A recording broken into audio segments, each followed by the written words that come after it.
I started selling drugs when I was 13 years old. I spent 6 years in the streets, got incarcerated at 19 years old, served 10 years in prison. A harsh reality for Carlos Christian.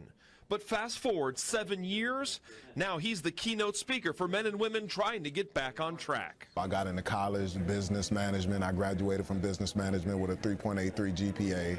I also got into administrative office technology for vocational, learned Spanish, got into the word, got into scripture. So I just basically did a transformation. All that from behind bars.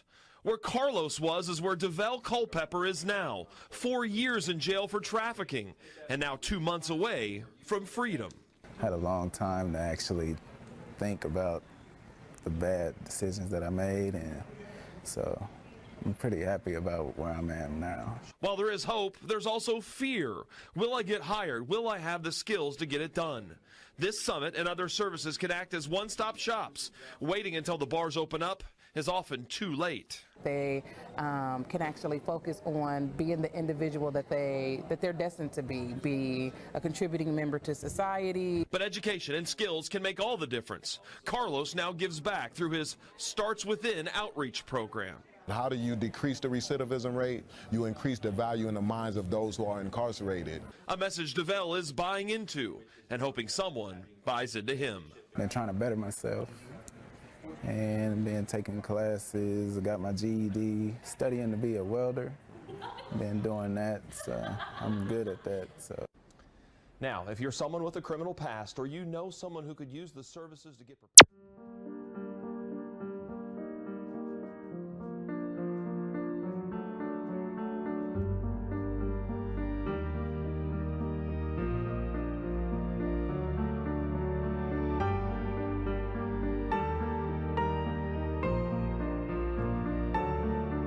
This work is important because, man, we got so many people young, and I'm dealing with juveniles, man. When I go into that juvenile facility and you see dudes and you looking at this little dude and you like, man, dang, they running out of people to lock up. This brother looked like 10 years old and they in a facility. Or you see a 13, 14-year-old and they fighting a body. Or they getting killed, right? This work is important because we looking at the results. We looking at the results. We looking at the results, man. So how can it not be important? How can it not be important, right? So when you seeing that stuff, right? I got people that I know that's been locked up for I don't know how long, man, because they made a decision based on the mindset that they've adopted, right? I could have been the one that's still locked up right now till this day. So yeah, absolutely, man, this work is too important. It's too important to sit it down because there's so many people that's struggling from not knowing how to be. So this work helps to be able to get people in the know, because so many people is ignorant. They don't know, and they making their decisions based on what they don't know.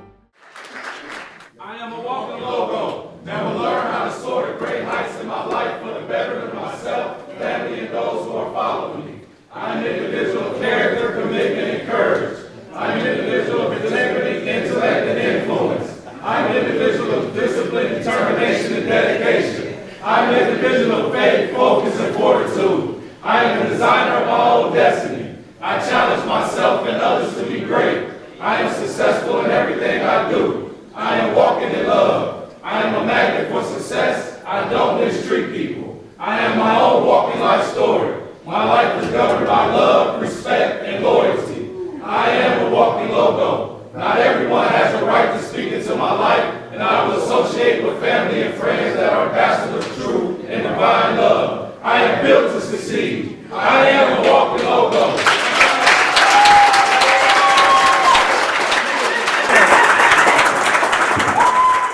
While the youth are under our care and custody, I believe that it is important for us to have them engaged in educational, therapeutic, whatever programming that we can find to help to meet their needs, to capitalize on the time while they're under our care. And that's good stewardship. Rehabilitation looks like different things for different people. The goal obviously is to help people make better, different choices, but also to equip them with the skills and the techniques to heal themselves, mind, body, and spirit, and find a better place for themselves in the world. You know, like they have to build some part of it themselves. It can't just be thrust upon them, but they need folks helping them, as folks helped me through my whole life. Yes. And you know, so rehabilitation, I don't think people tend to think of it as an end goal. I think of it as a process, and it's a process that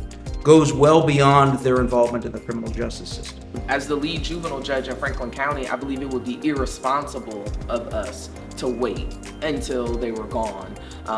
Just to say like, okay, well, you're here and you'll figure it out on your own, and then when you leave out, hopefully you'll make a different decision so that you don't come back. That is unrealistic. First, they're youth, so their brains are not fully developed to even understand. We know that scared straight programming does not work.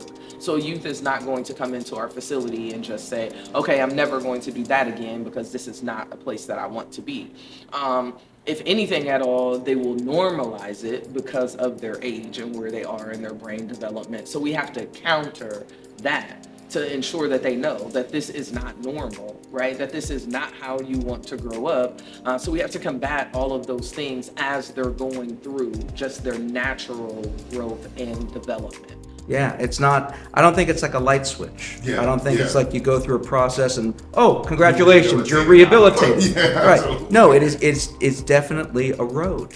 It's a process, and you don't, you know, and it doesn't always mean you're always moving forward either. You know, there are times when rehabilitation has the path of rehabilitation sometimes has a step backwards as well as a step forward, and that doesn't mean that you say, oh well, you had a step backwards and you're all done. You're off the road now. It's like, well, okay, you are now where you are. There's going to be some accountability for how you got there, but there also still has to be, what is your goal? What are we trying to build? And that is not the same thing for every person. Incarceration is more than the physical walls that are around you. Yes. You can be incarcerated in your mind and free from a legal standpoint, right?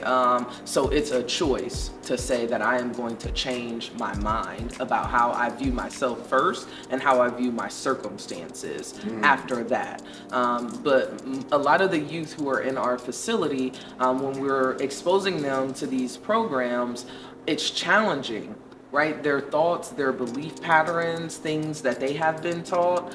So first we have to challenge what was normal before and open up their perspective and their way of thinking, which is so important. It's an opportunity to really seed into our youth at a young age.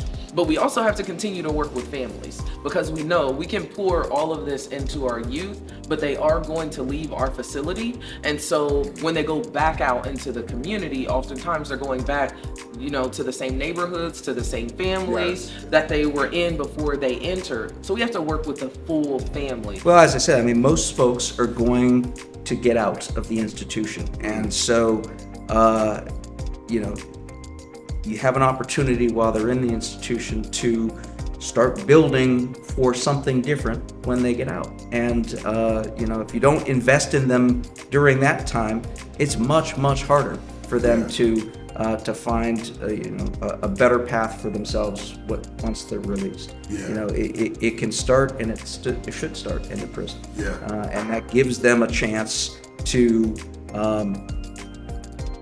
figure out what work they need to do, what insights they need to get about themselves, but also to deal with, you know, skill deficits. You know, if you have trouble reading, you know, prison's a place where you can fix that. And if you have you know, trauma that you're still trying to work through, you can find peer support, and you can find mentors, and you can, but if you just leave it to happen by itself, it's not going to happen. You need to have folks that are willing to spark that and give you that structural support, and that's what programming is really for.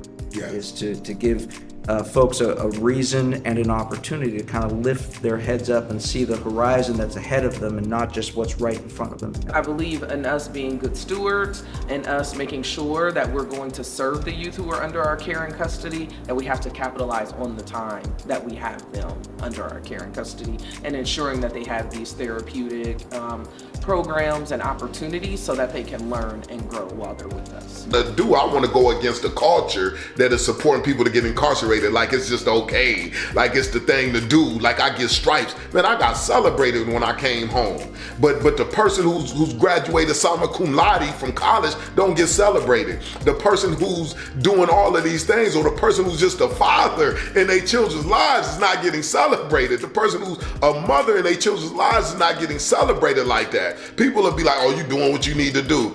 But me doing 10 years, I'm coming home, I'm getting celebrated, man. Like, I got celebrated for a whole entire year. It's the culture that makes it be where, you know, it's just cool.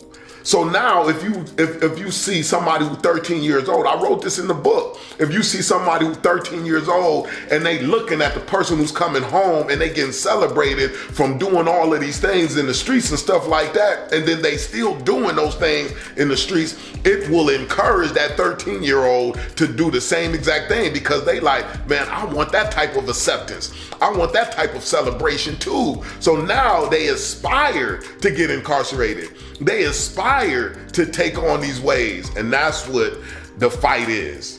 You know, the fight ain't against laws and stuff like that, man. I'm not thinking about that. I'm thinking about the culture that continues to set us up in a way to get incarcerated, to get killed early, graves, and to be in these situations.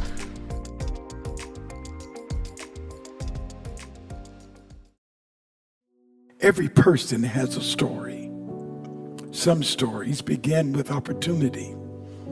Others are interrupted by mistakes, pain, incarceration, and systems that often make it hard to come back home whole.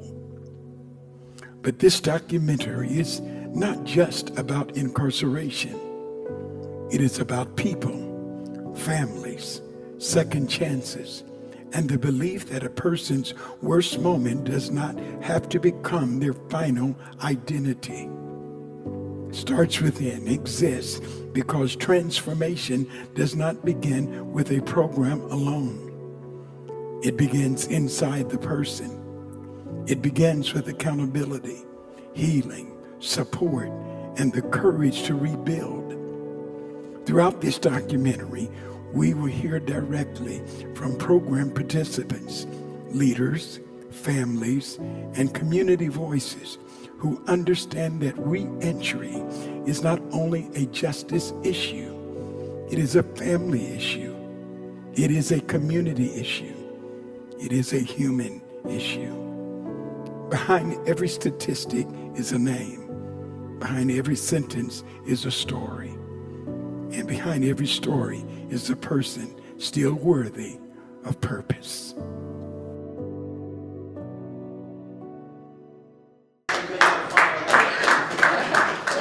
Hey everyone, how y'all doing? My name is Justin Scott Shell. I've been incarcerated for 13 and a half years. I'm now 29. I have 18 months on a 15-year sentence.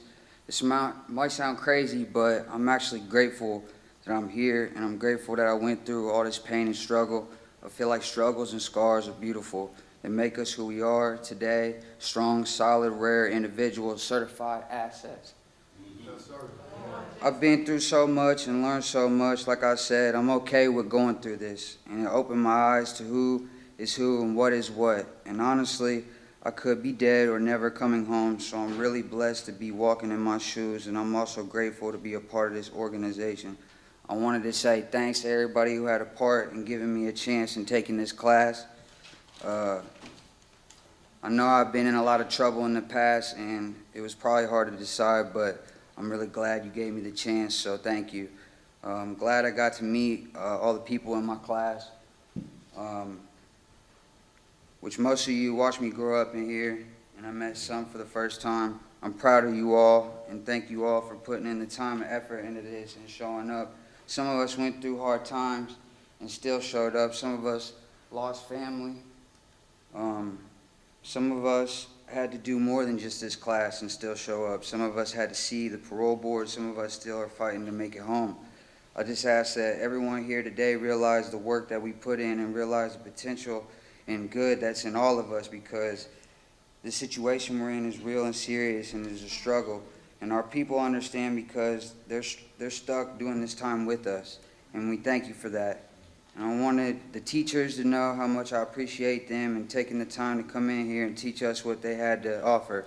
Before taking this class, I was scared going home not knowing how to establish credit, create a bank account, how to actually prepare for a job interview, how to make a successful business plan. These classes helped me build my confidence in myself and coming back to society and being successful and staying free.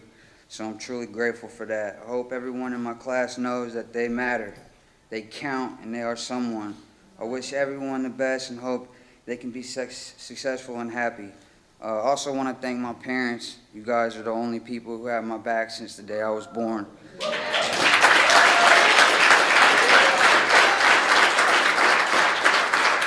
You guys are the strongest people I know, and I want you to know I'm sorry for everything. All I ever wanted was a chance to make things right with you and make you happy. All I want is for you to know I understand now, and I didn't then, but I get it now. So thank you for everything. I love you with all my all. And Los, keep your head up no matter what. It's all love and respect. We hold you down, and thank you for this opportunity and giving me a chance. I'm forever grateful.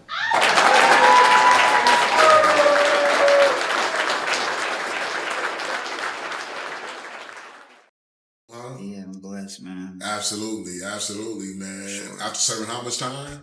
15 years. 15 years, man. How old were you when you got incarcerated? I was 16, just turned 17, actually. Yeah. Yeah, 16 years old, man.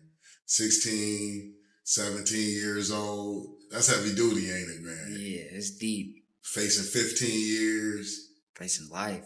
But facing life. Yeah, but I mean, I ended up with 15 years, so. Yeah.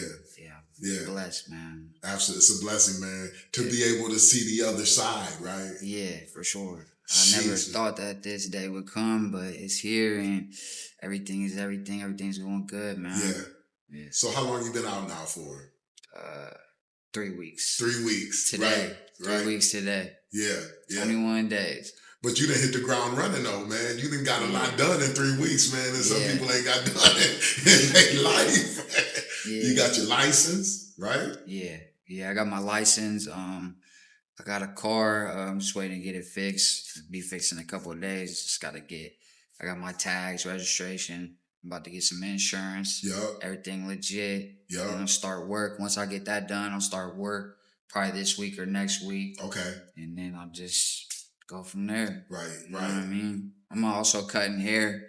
But I just gotta find a school to get into to get my license. But I've been cutting my nephew, my dad, my brother, whoever, you know what I mean? Okay. So I do that on the side, but I'm just gonna start work first and then, just go from there. You know what I'm saying? Because I need money. I gotta be able to need money to do anything and everything. So absolutely. And it keep me busy, something to do. Yeah, so, absolutely. For the program, I was scared. I was serious. I'm like, damn, what am I gonna do? Like, I really don't know what's going on. And then after that, I'm like, I was way more confident, and I just felt better about myself and my situation. So I would say that it helped a lot, man. Yeah. So getting that knowledge and that information, it helped with your confidence on your transition as well. Yeah, for sure. Because you don't know what to expect. I've never been home. Right. I've been here all my life, and now I'm getting ready to leave, and it's just like, all right, well, what am I gonna do, and how am I gonna do it? So I was stressed out about that for a while, but towards the end, it just got better. My mentality got better.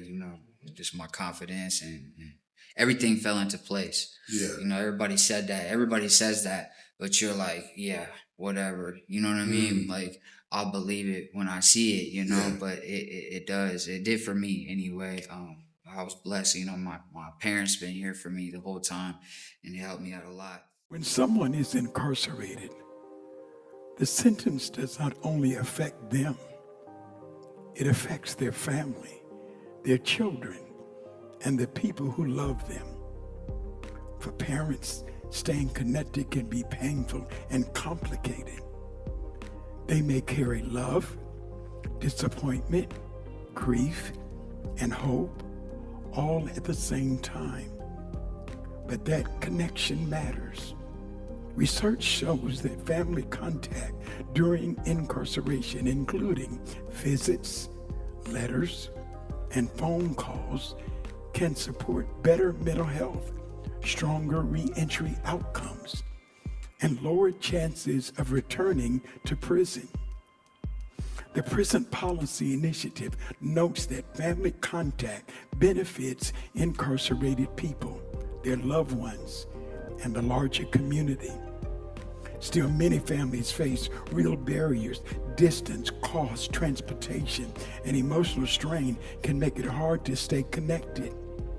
Nearly half of people in state prisons are parents of minor children, meaning incarceration often creates a ripple effect that reaches far beyond the individual. For the person inside, family support can become a lifeline. It reminds them they are still loved, still seen, still connected to something beyond the walls around them. That kind of support does not erase accountability. It strengthens the possibility of transformation. I was proud of him. Yeah. Yeah, being in there, it's rough on those kids. Some of them don't have anybody. Yeah. You know, we stood by him the whole time, and it was good to see him apply himself to something and see the smile on his face. Yeah. To accomplish a year-long program. Yes, right? yes. And that's probably pretty tough for him. Yeah, absolutely. A year. Right. Not being in trouble. Right, because it's all of that is a part of it, right? Absolutely, man. And even when he was late, he already knew he'd get down and do the push-ups, man. You know? Yeah, that's good. Right, I know, that's how he got to 160, man. You know? Right. Working and eating.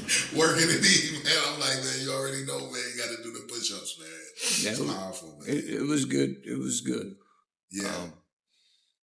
Just going through it with him and everything through the 15 years. Yeah. It's scary. You know, I'm proud of him for accomplishing the things he could in their school. Yeah. I mean, he didn't get his GED. He got his diploma. So, you know, that was work. So, I mean, it's little by little, step by step, and just believe in yourself, you know. And it was good to see that, because what do they have when they get out of there? Some people don't have anything. Right. And it's hard because they're, you know, he knew we would always help him. Yeah. You know, so he had that. A lot of people don't have that. Right. And it is hard on them. Yeah. You know. And now I'm proud of it, going through doing the HVAC and staying busy, you know. With the different programs, whether it's this program or another program, staying busy. Right. Absolutely. Because in there, you know, you're around a lot of people. Everybody's got opinions, but you got to stay focused on what's real. You know, you do to get through it. Yeah. Holding on to the vision. In with the new, out with the old. Now, the thing about holding on to the vision and why it is so important to hold on to the vision is because a vision is something that you believe. A vision is in your heart. It's not what you see with your eyes. See, your eyes give you sight, but that vision has been placed in your heart. And that is something that is going to bless humanity as a whole. And that is why it is so important to hold on to it. And it's going to be things that you are going to encounter in life that is going to challenge you in holding on to the vision. But when you hold on to the vision, your life will be in a way. I am in the 25th year of my incarceration on a 15 to life. I like to be as transparent as possible, and so is this program. Starts Within program helps us to transition successfully back into society, not just to do it individually, but to do it as a group of women. I'm in this program with some of my tapestry sisters, some of my sisters here at this facility that I barely talk to. And now we're a very close-knit group of women who have gone through parenting, we've gone through finance, we've gone through so many different subjects. Right now we're working on business plans for our own potential careers in the future to be entrepreneurs. When you ask what is transitioning back into society for ex-offenders, we are the epitome of that. We are women who are going back to take our streets back one at a time, to make our children successful because we've gone through things that can help them to avoid all the pitfalls that we've gone through. I stand before you as a woman who will be an ex-offender right now. When I come back into society, I will be a successful member of my society, paying taxes just like you.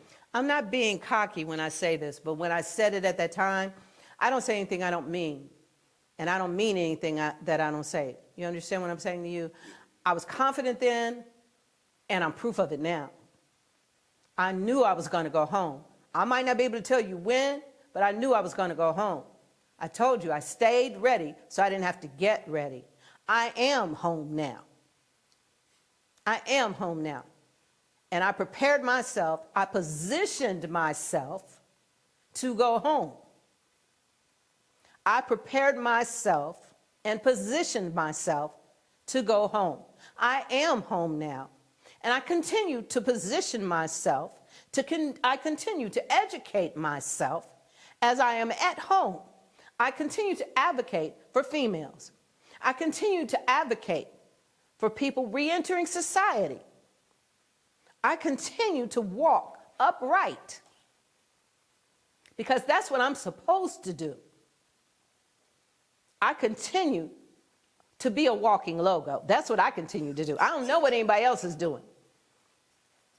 I don't just talk it, I walk it. So, yeah, you're right. Absolutely. I am walking in the free world just like I said I would. They can call me a lifer, but I'm a lifer walking it out. What you doing?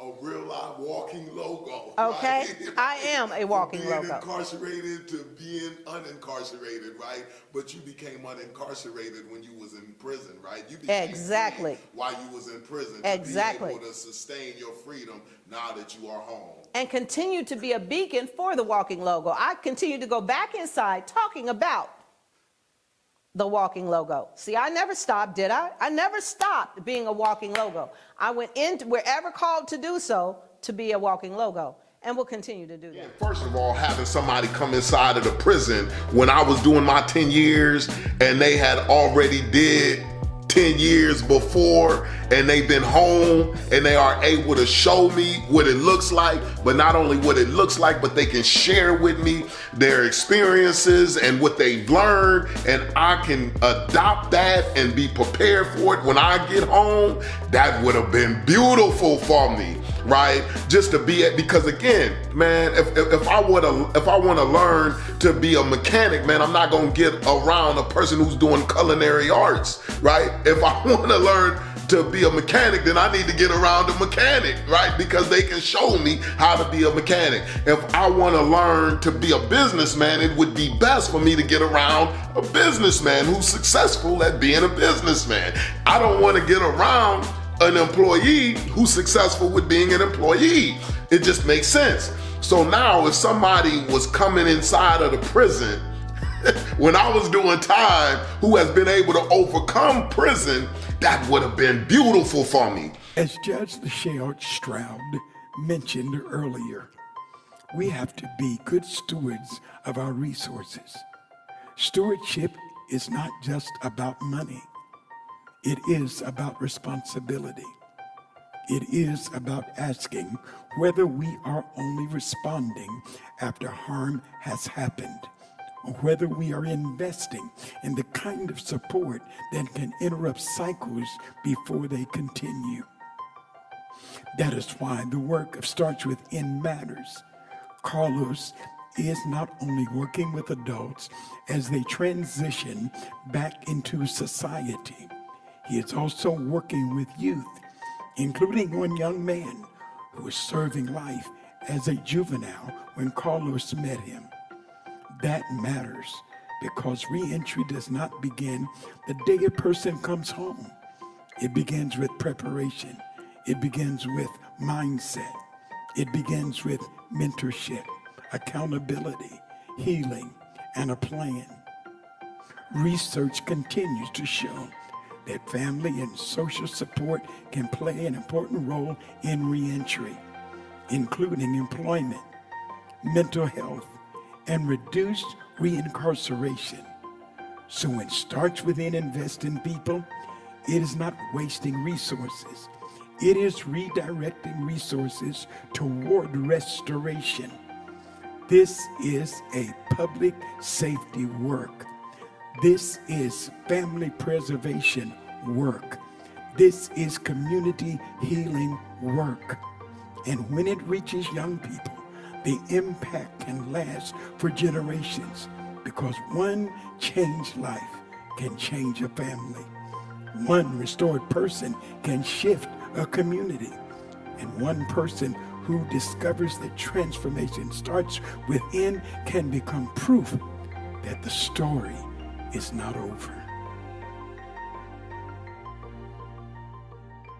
And what made me, what inspired me to come to Billy's court date and speak up for him, and I went twice. So I went the first time and they denied him. They told him to come back in 6 months. And I said, man, okay, cool. I put it in my calendar to go back in the 6 months and speak on his behalf again, just in case the judge forgot what I said, right? And the reason why I say that is because when we was inside of the programming and you doing the programming, the way that you was processing the information, brother, like the way that you were, you always wrote your affirmations. It never was, oh, I ain't got them. You wrote your affirmations every class and you turned them in, you know, and you was always, you know, vocal in the class, just, man, adding to the class. And I said, man, that's why I was, man, it wasn't even, man, hey, it wasn't even as inspired, but I was honored to have the ability to speak on your behalf. For sure.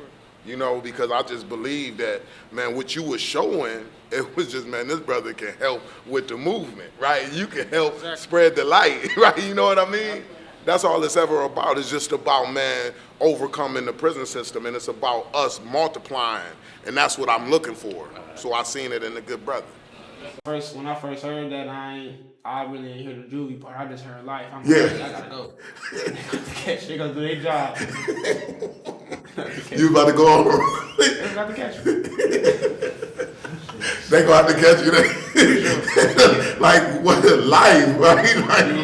Like Eddie and Martin life. Like what is you talking about, right? Yeah. Like I know that's different, man. So when you was when you actually got incarcerated and you got into your cell, right? And you sitting there and you figuring out, man, how you gonna do this time.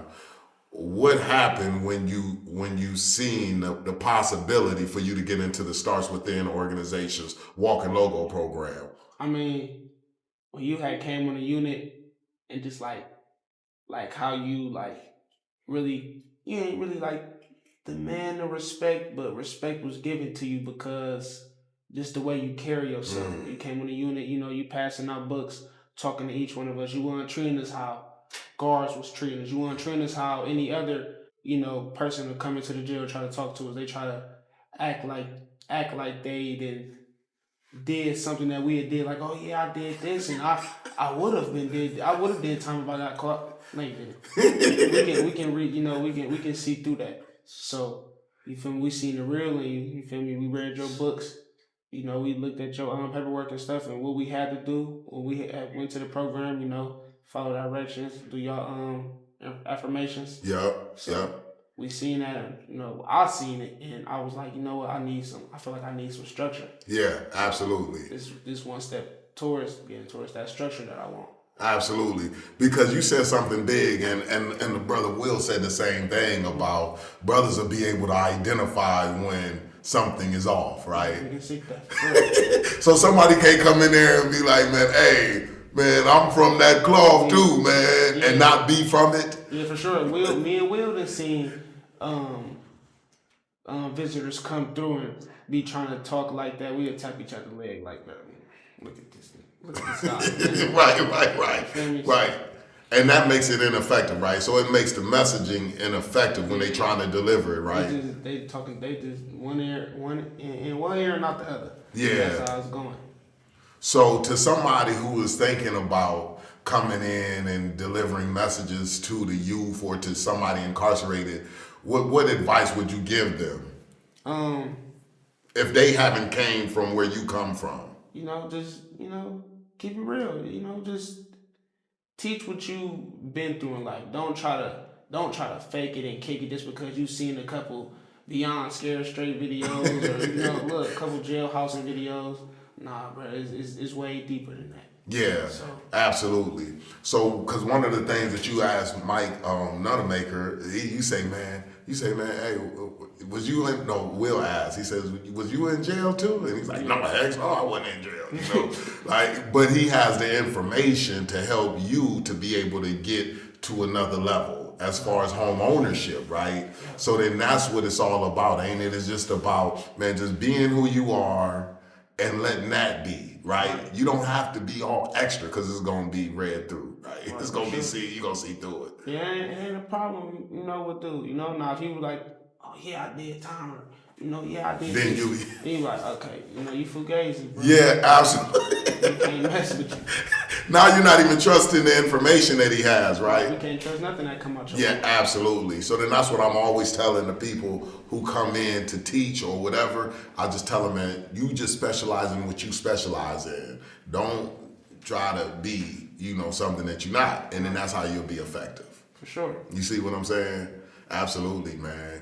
So during the time, man, and doing the program, how did the Walk and Logo Youth Program, how did that differ than other programs that you've seen? First of all, it was how it grasped my attention. It was a black man, first of all. Okay. That came from similar, came from a similar place that I came from and that I'm familiar with. Yeah. And I even, I got older homies. So I asked them, like, hey, man, this dude, I just went to this program called Starts Within. They're like, yeah, do Carlos Christian run that? Like, yeah, I went to that program. I'm like, oh, yeah? Like, yeah, that dude's the truth, man. Like, you can see it for yourself, though. I ain't gonna, they always tell me that. They're like, see it for yourself. Yeah. I ain't gonna tell you too much. But you let me know when you get back some information. So I told him, like, oh, yeah, dude, cool. I chopped it up with him. And, they gave me some more information about you. Of course, good. I ain't never heard nothing bad on you, man. So. That's powerful, ain't it, man? For sure. Like, just the positivity, like, everybody speak about you. Like, I never heard one person speak negative about you. Actually, I have. It was, guards in jail, just rumors and stuff. Yeah. So. And when the guards would try to speak negative, though, the whole unit will hop on them. Right. That's heavy duty, man. That's powerful, man. That's powerful, man. So that's why I always say, man, this is my assignment, man. This is a mission. And that's why I say it doesn't stop with just inside of the facility. And that's why we stay locked in regardless, right? Sure. Like how excited I'll be to give brothers the credit and stuff like, man, we gonna fill it out right now, right? Like, let's not wait. That's what it's all about, man. Because Los don't want to drive me to Wabash, I'ma still go. See, the thing about a vision, if people come and help you or not, you still going to commit to bringing it to fruition. Brothers, what I'm saying is that who in the audience right now is going to help me turn the penitentiary on its head?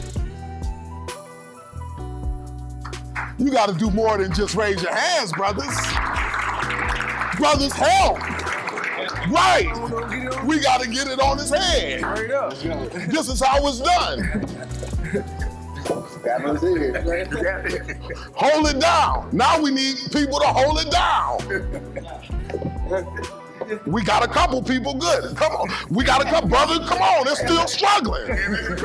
That's what I'm saying. Like, this is what it's going to take. We can't sit back and watch everybody get it done. We can't expect everybody to do everything for us. We got to do that stuff. The way that we do it is by attacking the mentality that has gotten us incarcerated. This is how we hold down the penitentiary. As long as we continue to allow the mentality to exist in our neighborhoods, then the more that the penitentiary will continue to stand. But it's going to take us saying that I don't care how I look. I don't care what anybody's going to say. I don't care if I crowd up there. I'm going to get up there because it's that important. Right. Amen. Amen. Real. It's that important. Sir. I don't want the penitentiary to be standing on his head. I don't want it to be standing on his feet. If it's standing on his feet, then that means that my children will grow up in a society that will put them in a bad place. Because how do I take care of my family if the society that they stay in is corrupt? How can you keep somebody clean in a dirty tub? They will get dirty by the dirt in the tub. This is everybody's issue. This is everybody's problem.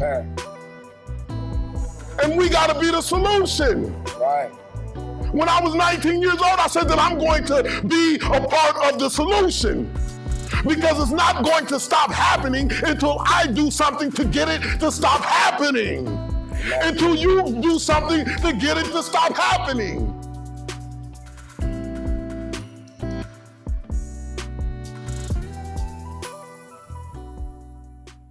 Just building, honestly. And there's all these classrooms as we're walking down. I'm like, oh, okay, I'm just inside the door. Yeah. And then we kept walking, and then I'm out on the prison yard. Yeah. And there's nobody between me and the prisoners, right? Yeah, it's just us, right? It's just us. It was me, you, and I think one prison guard. Yeah. We get to the door. That prison guard's key didn't work. Yeah. She left us. Yeah. And it was just me and you there. Yeah. But the respect that everyone had for you on that prison yard, they didn't know me from Adam. They had not a clue who I was. They all knew you, and they knew that the product that you brought in there, they all wanted to be a part of. Yeah, absolutely. So what you are doing when it comes to the prison systems is unreal. Yeah. I'm telling you, this is stuff that you watch on the Kardashians about how they're going in and trying to help someone. Yeah. This is real life though. This is somebody that has been in their position, that has gotten out, cleaned the life up, found God. Yeah. And you're going back in there and you're doing the same thing. You are showing them that, hey, you don't have to come back out here and be another statistic of, I'm going to be the 75% to come back. Yeah. You're giving them the tools when they're in there to get out and stay out. Absolutely. It's unreal. Absolutely. And I know that it must be exciting for you because you don't have to, fight with people to give them the information that you got. No. That you specialize in, right? Because they're ready to rock and roll because they believe that you got something that they need, right? Absolutely. Ain't that powerful? It's powerful. To be able to come in there because now it's nothing better than to be able to teach what you know. When somebody wants to learn it. When they want to learn it and they're engaged and they're asking questions, it makes it fun. Yeah, right. That's what unreal. And I see the way that y'all, and I remember after we got done with the first one, you was like, man, you and Craig, y'all say, man, hey, call me anytime. Call me anytime. Call me anytime, man. If this is the experience that we're going to have, call me anytime. Absolutely. And what is the idea that is floated in the community about the population that you've received before you went in there? I will tell you that it's all Hollywood, right? Yeah. For a white kid from the suburbs. Yeah. It's all Hollywood. It's you don't want to be with those people. They're gonna bite your head off. They're gonna bite your head. You're gonna go in there and get shanked immediately, right? Like you're gonna get shanked. Right. And you get in there and you realize that they're humans. Yes, absolutely. And that one mistake shouldn't describe them for the rest of their lives. Yeah, no doubt. Absolutely. That there is a way and a path forward. I apologize if I know we're in a church. There's a way and a path forward through Jesus Christ and through you. Yes. And I think Jesus is using you in the best possible way that you could be used. Wow. And to know that my neighbor, because I'm not gonna lie, when I heard that you had bought the house, I didn't know you. Yeah. But we have a mutual friend. Yes. And I was told about your background, I immediately went, oh no. Right? Because it's the uneducation. It's the lack of education, right? Absolutely.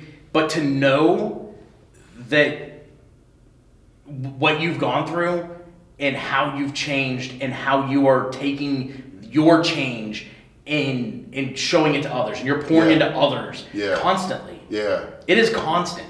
Yeah. Guys, I don't know if you know Carlos or how you're watching this, but this dude does not stop. He is this way from the time that we put the kids on the bus to the time that the Browns lose on Sunday to the time he goes to bed. He is turned on, he is passionate, and when he walks into a room, the whole building lights up. That's powerful. And I appreciate that. That's powerful. And I'm sorry for having the judgment that I had without knowing you. Yeah. And I think that's the biggest hurdle that probably the people that are watching this have to overcome when they come back out into the community, is that hurdle of misinformation and lies. They're human. Yeah, absolutely. And everybody deserves a second chance. Yeah, absolutely. That's good, man. That's good. Hey, I think that might be it right there, man. Oh, wait. Oh, well, one thing. Any encouraging words to people who are watching this right now that you can tell them about just, their path forward, and also having the opportunity, just the possibility of them being homeowners too as well?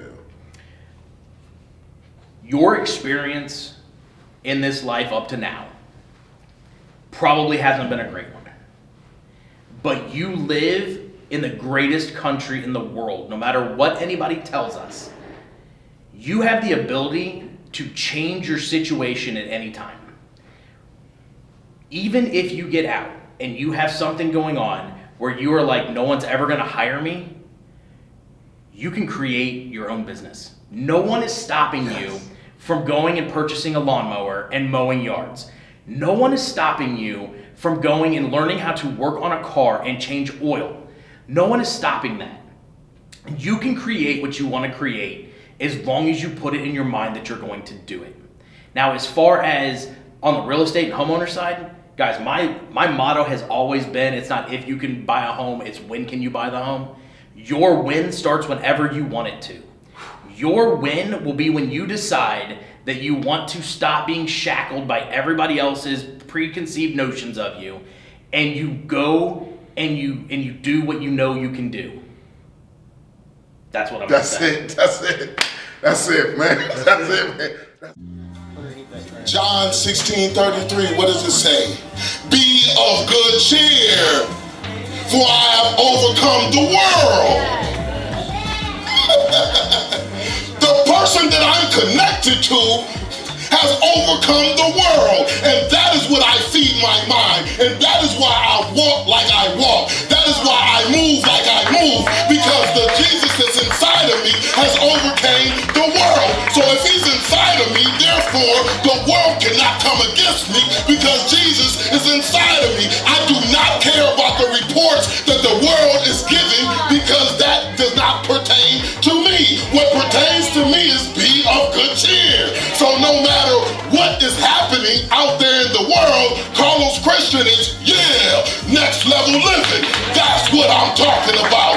I don't care how things look. I care about how things are. And how things are is that I am connected to the individual who has overcame the world.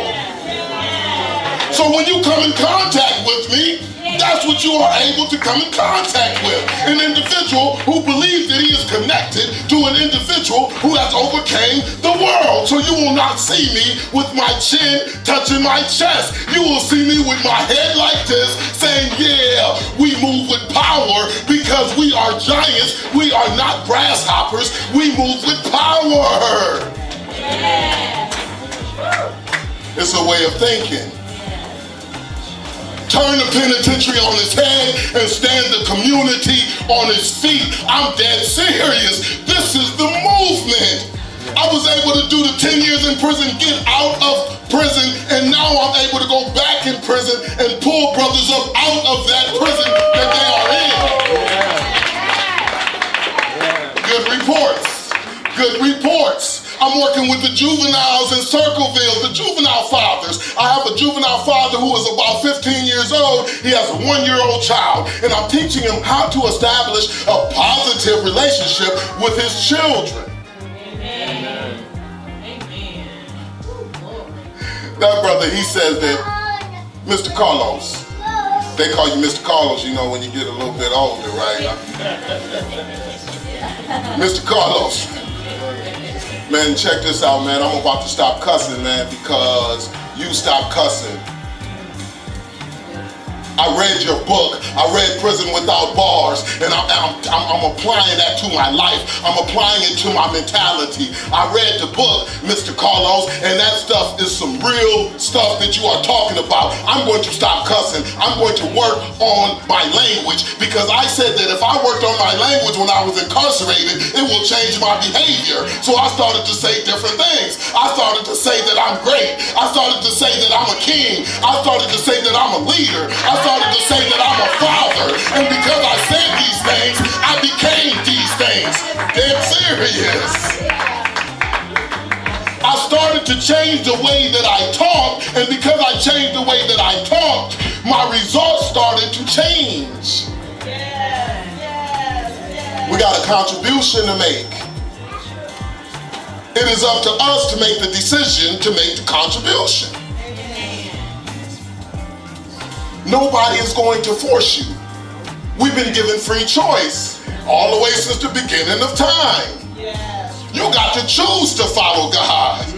He's not going to make you follow him. You got to choose to follow him. And you don't choose to follow him just by saying it. You choose to follow him by the way that you walk. I can say I follow you, God, all day long with my lips, but you know that I'm following you, God, when I'm walking like this. Now you know that I am following you. I'm not following you when I'm just talking. Amen.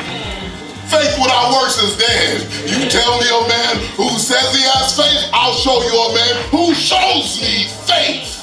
Wow. The first time I went to the parole board, I was After 15? after 18. Oh, 18, because you have 15 plus the 3-year gun spec. After Gotcha. 18. I was still social rule breaking. Yeah. I just minimized it. Yeah, absolutely. So the first time I went there, they felt that. Yeah. God felt that. Yeah. God said, you ain't ready, son.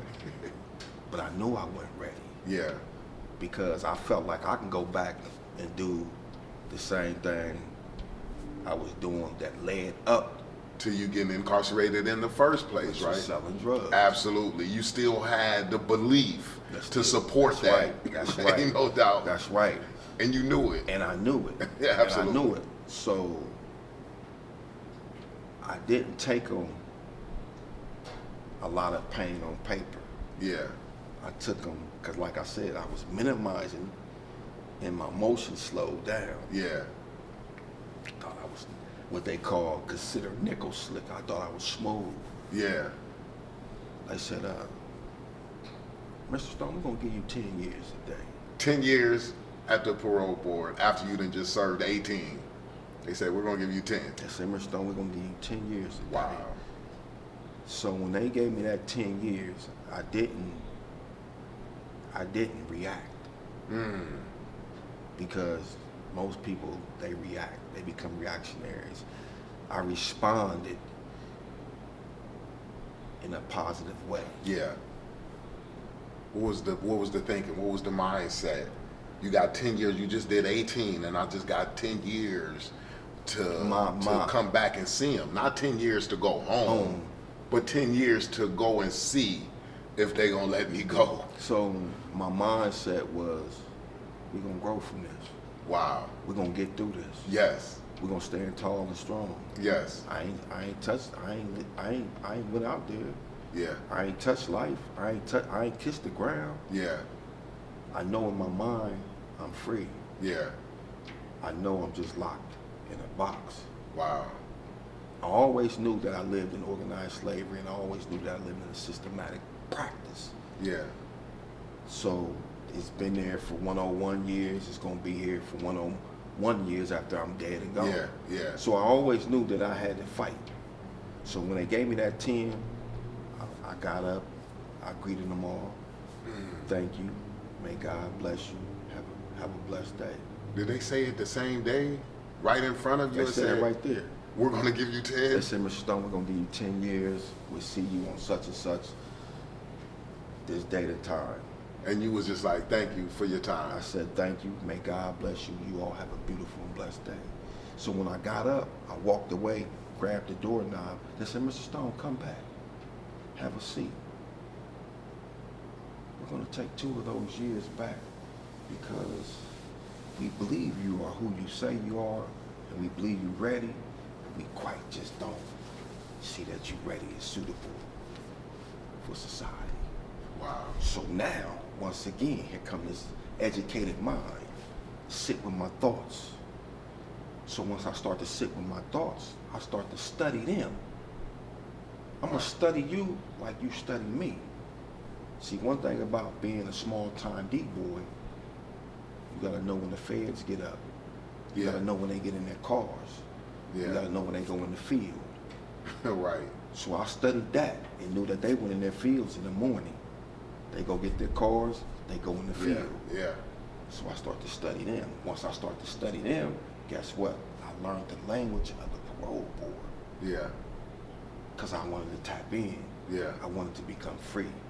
Remember, I always was free in my heart and my mind. You wanted to realize it. So now I had to get my mind and my heart in conjunction with each other. I had to quit getting I had to quit having my mind and my heart beefing with each other. Yeah, no doubt. You want them to be in alignment. I had to get them in conjunction with each other. Yeah, no doubt, absolutely. My mind and my heart was beefing with each other. Yeah. Man, get in the game. Right. Nah, I'm done. Right. I'm done. I'm done, right. I'm done. Quit playing with me, man. But, you know, these are thoughts I'm having. Yeah. These are conversations I'm having with myself. Yeah. In the 5x7. That's deep, man. Hellhole. That's deep. You know, and so I went back, took me some years, I studied them. I said, okay, took my paperwork out, got to looking over it. I said, okay, how do I get free? Rationale, went to my rationale, looked at the rationale, looked at the number, quoted the number, bop, bop, bop. Went on to the law library, went on there, looked at the rationale. It tells you, it states right there how to get free. Yeah. What boxes you have checked. You got A, B, C, and D. D is when you're free. Yeah. Looked at the boxes, all the boxes it tell you. Only had one box. It just said we feel that you're not suitable for parole. Yeah. Society we feel like you're not ready to, enter society. That's basically what it is. Looked at that rationale, so it told me, it stated how to get free. Right there, turned that light bulb on. Yeah, yeah. I already was running to educational currency. Right. I was already in that process of running to that. So that just turned me up. I start eating that.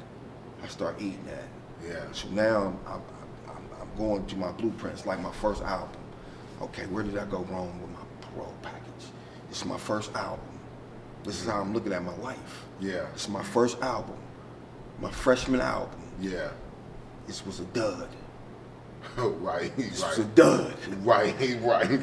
Let me go back to this. It was a flop. It was a flop. Literally. So now, let me diversify my portfolio. Yeah. Boom, went back in that puppy. I addressed my criminal agenic needs, but I'm not quite ready. Yeah. So I went back. Okay. What's my prevention relapse plan? What's my... Man, I don't have nothing dealing with raising my cognition. I ain't seeing no growth. So once I'm looking at it, I see why they flopped me. Yeah. I can't talk about nothing that I went through and came out on the other side. Yeah. Showing them that I developed. Right. From a young man to a grown man, but a young man inside of a grown man. Yeah, yeah. Because you can have that inner person inside of a grown man. Yeah.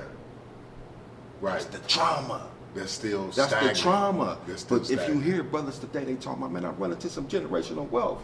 You're not going to reach generational wealth until you heal from generational trauma. Yeah. So I broke it down. And once I broke it down, there go my pathway to freedom. No doubt. So when I went back to him, I was sharp. Yeah, absolutely. It was a totally different ball game. Well, this time you went back, I remember you told me, you said, Los, man, because you sent out word and said, man, hey, man, I need you to show up for me at the parole board, right? And that was just amazing because a lot of times I tell people too, Jackie, I don't just fight to go to parole board, right? I don't just do that because again, I want my word to matter. When I speak on somebody's behalf, I want it to mean something, right? I don't want to just speak on anybody's behalf. So all of the stuff that you was gathering along your time, which you also gathered, was an advocate in me, right? Yes, so you gathered an advocate for your release. So, and I was honored to have the opportunity to be able to advocate for your release and let them know what I seen with doing programming with you over the course of the years, right? With you implementing the interactive digital audiobook program on your own volition. Nobody said do it, you did it on your own, right?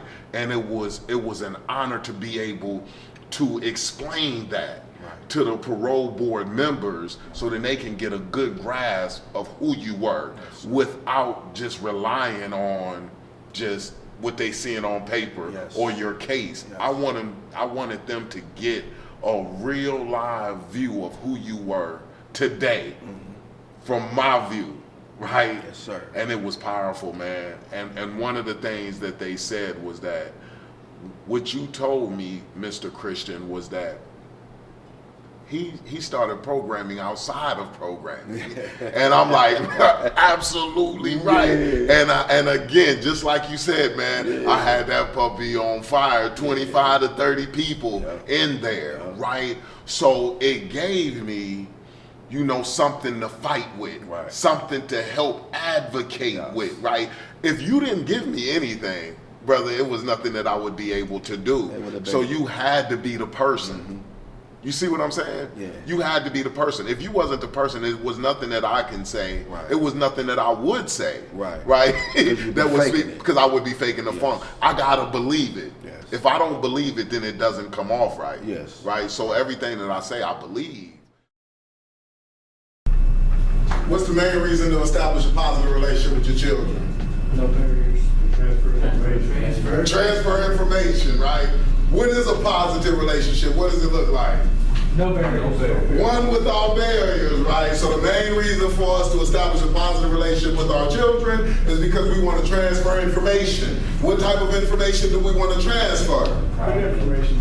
Positive information, right? We want to let them know about our failures and our successes so that they can, what? Duplicate our successes and stay away from our failures, right? We don't want them to commit the same errors that we have committed, so we want to make sure that we get that to them so they don't have to spend the time trying to fix, you know, the same things that we had to fix or go through the same things that we have went through. So then our main responsibility is to establish a positive relationship with our children so we can transfer their information. What we discussed the first week was what type of father did we want to be, right?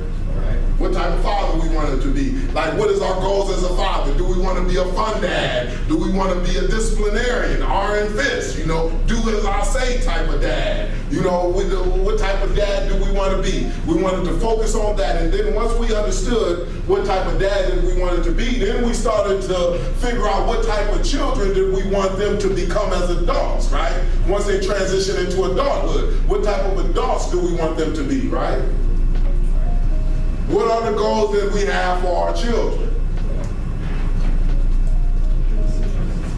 You want them to be good decision makers, right? Why do you want them to be good decision makers? Because we are our decisions, right?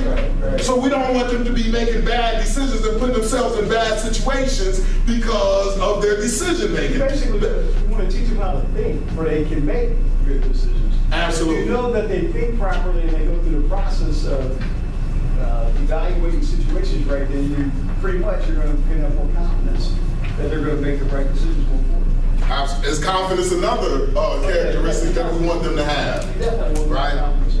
We want them to be confident, right? Because if they're confident, then that means that they are not vulnerable. That means that somebody won't manipulate them and put them in bad situations because they are trying to fit in.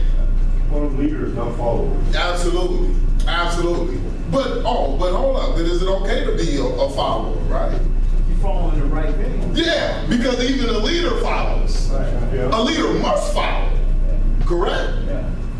Sometimes in society, we look at the Indian and say, man, you an Indian, and the chief, everybody want to be the chief, and everybody looks down on the Indian, but we need Indians, right?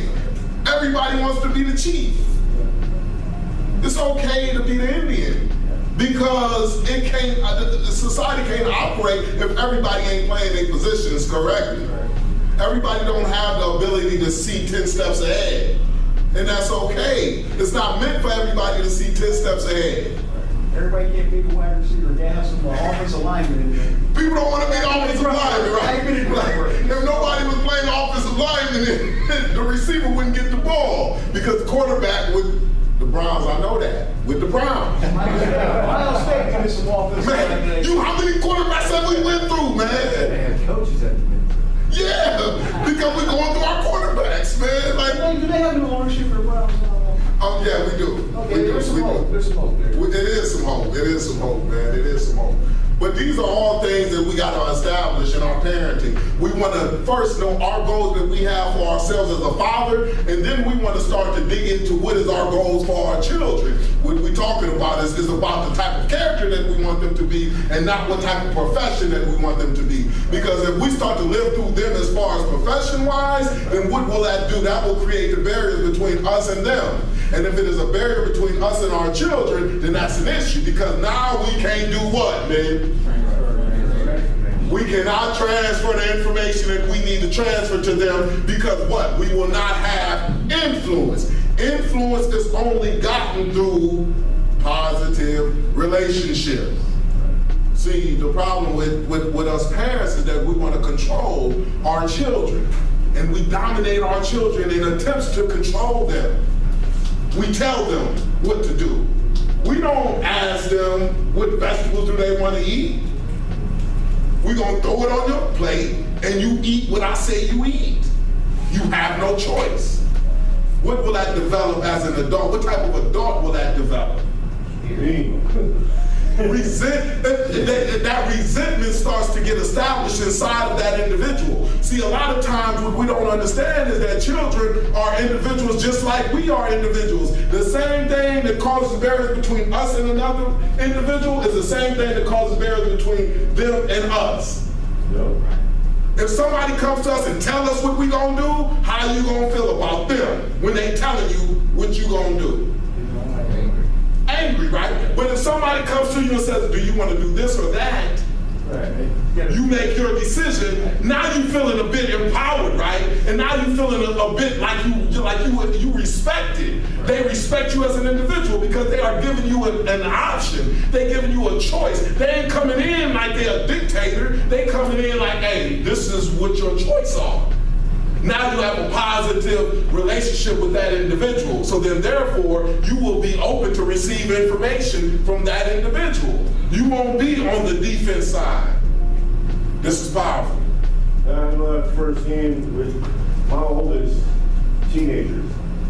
And I always felt when my mom, she taught us that you kids don't have an opinion. You don't have no option, you're going to do what you're told. Yeah, yeah. So I kind of took that along with raising with my older ones, and it just backfired. And now I know this now, and I want to change it. I'm telling you, man. I totally see it now, and the whole time me and the wife would argue over the fact that everything you're saying right now. I see it now, but in the argument with the wife, I just never seen it, never even never even took grips to it. Yes, absolutely. But now it totally makes sense of why they are the way they are. Choose to be rebellious because I created that. Negative feelings create negative behavior. Negative feelings create negative behavior. I was driving to take my son to his mother today. The little brother, he just does this on the regular. I love you, Dad. And this is what we doing now. I'm like, I love you more. He's like, no, I love you more. I says, I love you more. We on this stuff, right? I says, I love you more because my body is bigger. He says, no, Dad, my heart is bigger, so I love you more. I was like, it's cheesy and corny, but this is what we doing, man. You know, but just the positive relationship between me and him. Like, I'm protecting that relationship because I know that I want to be his main source for information. I don't want somebody else to be his main source for information. So I gotta protect that relationship by all costs. I gotta make sure that it stays positive. Minimize the barriers. So now, the household makes so much, fathers in the household make so much of a difference. Yes. Right?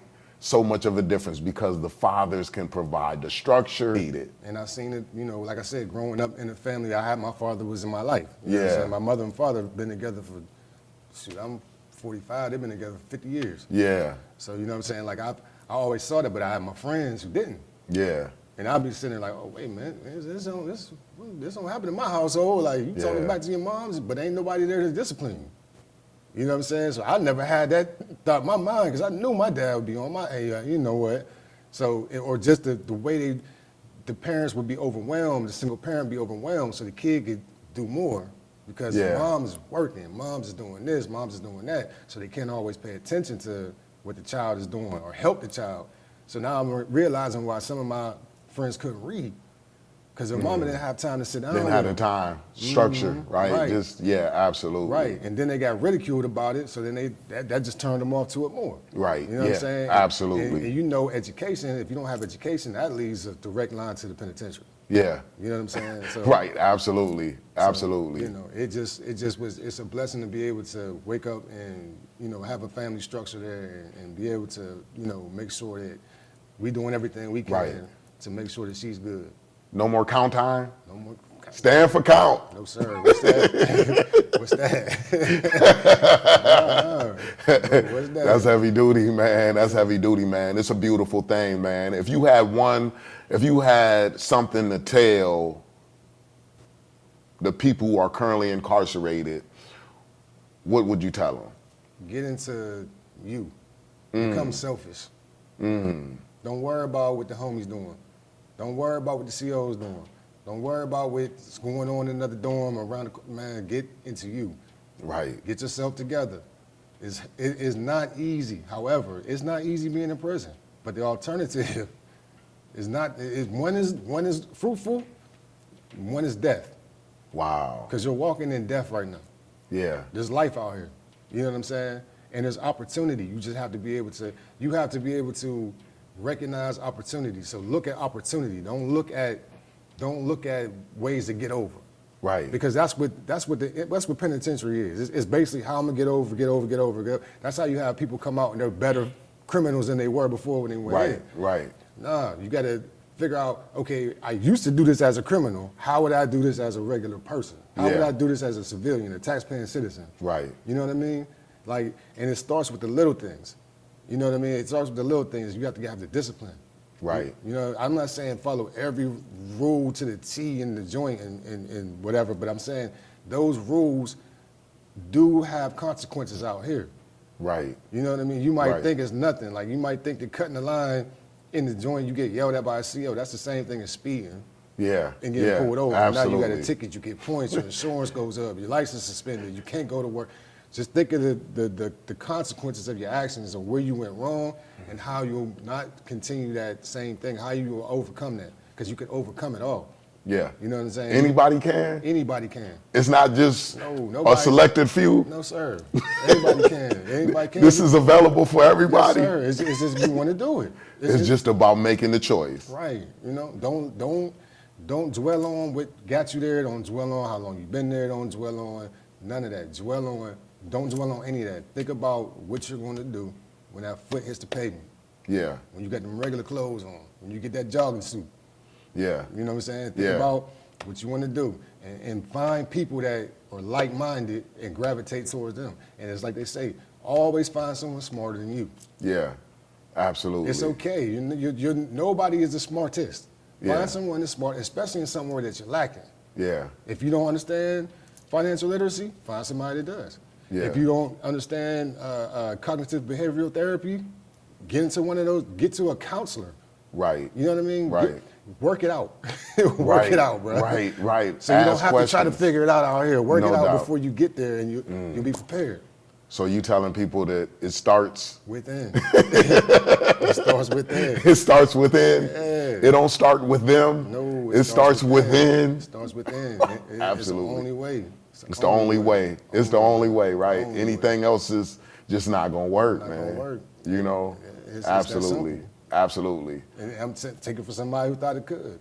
Yeah. You know what I'm saying? I try every possible way to sway. And it ended me up right back where I was in a worse situation than the first time. Even though I did 10 years, that 3 was like 30. Because it was hell. Because the 10 years that you did, you didn't have child, right? Nothing. And then the 3 years that you did, you had that daughter that was fresh. And it's like, man, this is hurting my heart, man. And I can't just go to rec every day, all day and work it out. I'm 40 years old. I see, you know what? And that's the common ground, because this is where I see at, right? Because the 10 years that I did, I had my son. And that's why I was in my head the way that I was, because I'm like, I can't get reincarcerated, right? So that's why I did my time the way that I did it, because I was in my head, man, he's 3 months old when I got locked up. Ain't no way he gonna be 10 and have to see me getting reincarcerated because of my negligence. So that's why it was, but now when you got this 3, you was feeling like I felt when I got to 10, right? Because I had that responsibility. Man, children are a blessing from God, because they help us get it together, right? Ain't it right? And it's like you said in your book, how you were able to do things to keep that connection with your son. Yes. You know what I'm saying? And to the brothers that have kids that are incarcerated, like you said, make it to a point where you get out, you'll be able to show and prove, because that's what they want to see. Yeah. You know what I mean? Yeah. That's what they want to see. They don't want to just be like, oh, okay, my dad's home, and he just laying around the house, eating up all my snacks. You know what I'm saying? Him and mom arguing. Absolutely. He ain't pick me up from school. Right. It's cold outside. You know, effort. You know what I'm saying? Yeah. Effort, man. You got to put forth the effort. If Yeah. you put forth the effort, it's gonna fall into place. Even if they don't like rock with you like that, when they see you doing that stuff consistently, that's gonna change them. Because like I said, it's bigger than you. Yeah. You might want a certain relationship with your child, even though they might not reciprocate that same thing. It's what they see. Right. If they see that their dad is going back to jail, they're gonna be like, I don't care. You know what I'm saying? I'm just like my dad. But if they say, dang, dad came home and he got it together, I might still have something, a barrier, but it starts. Yeah. You know what I mean? Yeah. I've seen it. You know what I'm Yeah. saying? I've seen it. You know what I'm saying? It's a beautiful thing. Yeah. So people think, oh, well, you know, my son ain't go. Nah, man, keep working at it. Yeah. Keep working at it with everything you do. Absolutely. Consistency, man, that's what it is, man. Yes, sir. I am a walking logo. Yes, sir. I am a walking logo. Absolutely, man. Appreciate you, brother. Man, this is the way that we change the hood, man. You know, I want to change the hood. I don't want the hood to be the same way that it's been, where people in the hood and you know, because that's what I believe, man. I mean, I really want to change the hood. You know, I don't want people to have households without fathers and things like that. I don't want people to experience death early. You know, I don't want, you know, people to experience life in prison without parole at 19 years old, 20 years old, and they'll be in prison for more than they've been in the free world, right? So the work is important, because I understand that if we don't change the way that we thinking and correct some of these thinking errors, then it's just gonna get worse and worse and worse, and ain't nobody gonna make it better. Like, we gotta be the ones that make it better. We are the solution.